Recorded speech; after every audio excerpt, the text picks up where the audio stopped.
گفتگی برای وقت برنامه نوای وقت فرا رسید. قند زن اکنون برنامه نوای وقت با محرران آن عبدولی نادیرов و گلستان کریمова استقبالش میگیریم.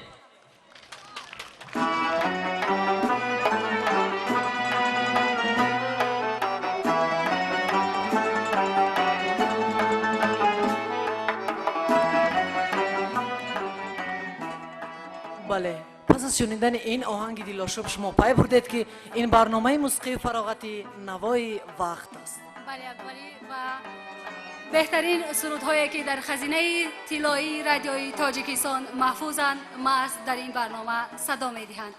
ابرو ما پران جانکم ابرو ما پران. عبدولی نفهمیدم کسی جانب شما ابرو میپراند؟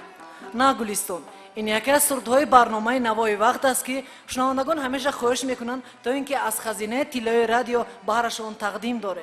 بله واقعا ما هم سرودها را موافق درخواست شنوندگان به سمع ایشان میرسونیم و میدونید چی عبدولی؟ نه این لحظه صرف نظر میکنیم.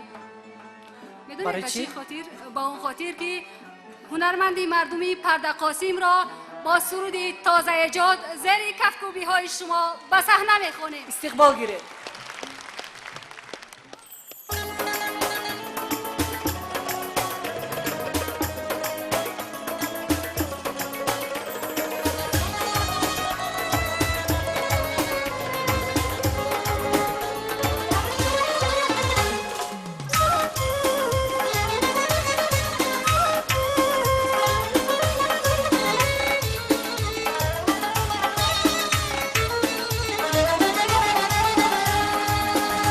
تبی خیرامانی گل دختری کلابی زبی چمنستانی گل دختری کلابی تبی خیرامانی گل دختری کلابی زبی چمنستانی گل دختری کلابی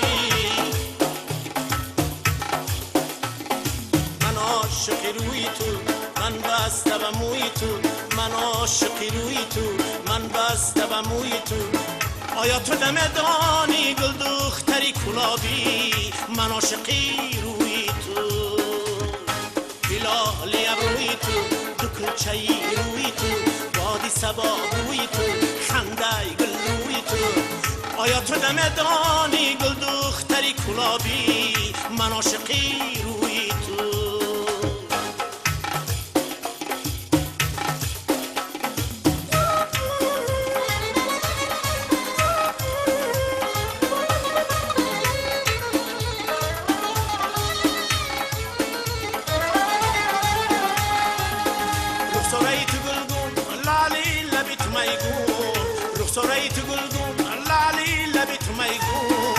همچو میتابانی گل دختری کلابی همچو میتابانی گل دختری کلابی من عاشقی روی تو من بسته به موی تو من عاشقی روی تو من بسته به موی تو آیا تو نمیدانی گل دختری کلابی من عاشقی روی تو هلالی ابروی تو دو کلچه‌ای روی تو صبا بوی تو خنده گل روی تو آیا تو نمیدانی گل دختری کلابی من عاشقی روی تو من عاشقی روی تو من عاشقی روی تو